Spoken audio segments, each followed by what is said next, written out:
I want to share something with you today that I've never spoken about so openly before. It's a love story, but not the kind you're used to hearing. It's a story about meeting someone later in life who became my safe place, my laughter, my partner in every way that mattered, and about the day he asked me to marry him, and I said no. Before I tell you exactly how that moment happened, let me ask you something. Have you subscribed to the channel yet?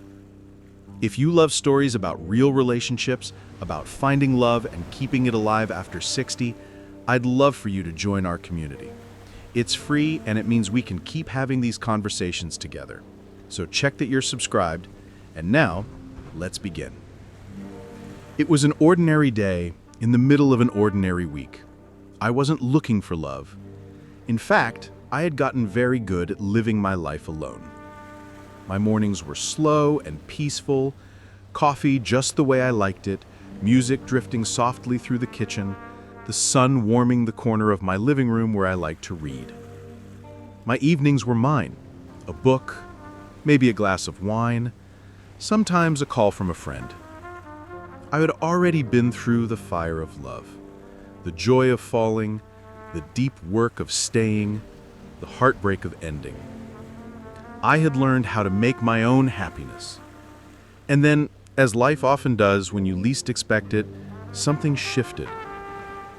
We met because a mutual friend invited me to a small gathering. I almost didn't go. The sky was overcast, my mood was somewhere between tired and restless, and staying home sounded easy. But something, maybe curiosity, maybe fate, nudged me out the door. I remember walking in and scanning the room, expecting the usual faces. And then I saw him. He wasn't the loudest in the room, or the center of attention. He was simply there, sitting comfortably, smiling at something someone said. There was a warmth about him, something steady. And when our eyes met, I felt a pause inside me, the kind of pause where the world seems to tilt ever so slightly. We started talking. It wasn't small talk, not really. Within minutes, we were comparing childhood stories, laughing about the meals we had ruined in our kitchens, discovering that we both loved old jazz records and quiet Sunday mornings. Hours passed, and I didn't notice until I realized my cheeks ached from smiling. From that night on, something began to grow between us. It wasn't fireworks all at once. It was a slow, steady flame. We'd meet for coffee and end up walking for hours, talking about everything and nothing. We shared the things we'd learned from life, the mistakes we'd made, the dreams we still held on to. There was a comfort in being with him, the kind where you don't have to pretend, where you can be messy and complicated and still be met with kindness. Months passed like that, and then came the day that would change everything. It was late afternoon, the light, soft and golden, spilling through the living room curtains. We had just finished dinner at his place. Nothing fancy, just roast chicken and vegetables, the kind of meal that feels like home. We were sitting on the couch, the radio playing softly in the background. He took my hand, his thumb brushing over my skin. His eyes, usually so easy and warm, had a depth to them I hadn't seen before. "I've been thinking," he said quietly, "about us, about the future."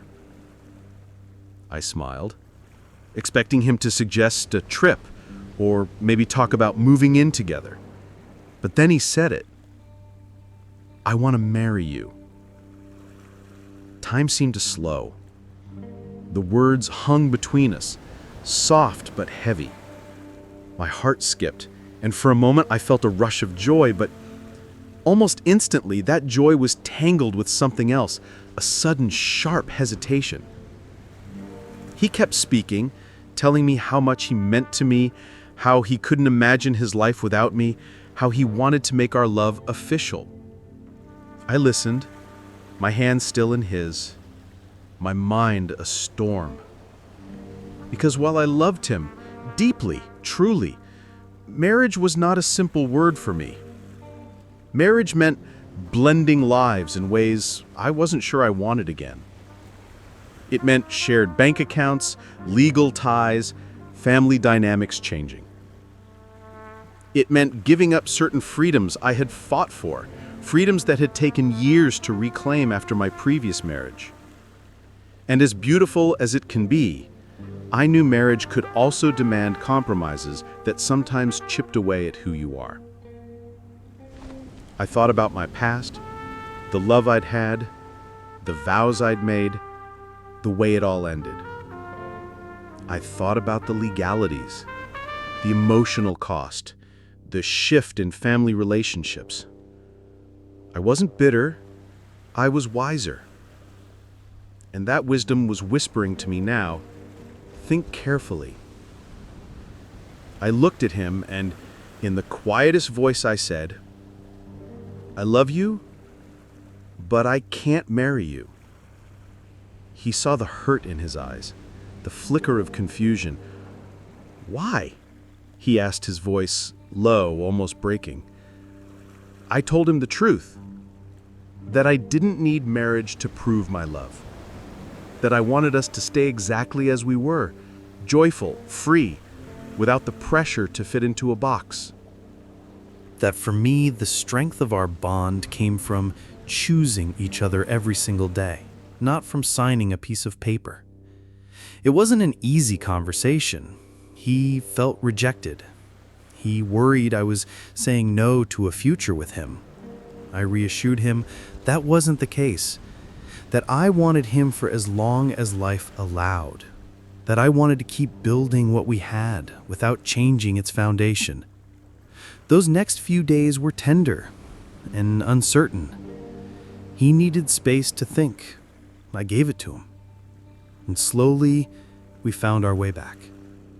He began to understand that my no to marriage was not a no to him, but a yes to us, to protecting the life we had built, without risking the parts that made it so good. We're still together now. We still share our mornings and our walks, our laughter and our quiet moments. We celebrate holidays with our families without the stress of merging them. We care for each other deeply, without the title of husband and wife. And I wouldn't trade that for anything. Sometimes people ask why we never married. I smile and say, because we didn't need to. And maybe that's the heart of it. Love after 60 isn't about doing what's expected. It's about creating a life that feels right for you. For some, that's marriage. For others, it's living in love without the papers, the ceremony, or the rings. Both are valid. Both are beautiful. If you've ever been in a place where your heart said yes, but your life experience said no, I'd love to know your story. Leave me a comment. I read them all, and I promise your voice matters here. And if you've stayed with me through this whole story, make sure you're subscribed so you don't miss the next one. We have so many more conversations to share. So no, I didn't marry the love of my life, but I wake up next to him every morning. And when our eyes meet in the quiet, I know, without a doubt, I made the right choice.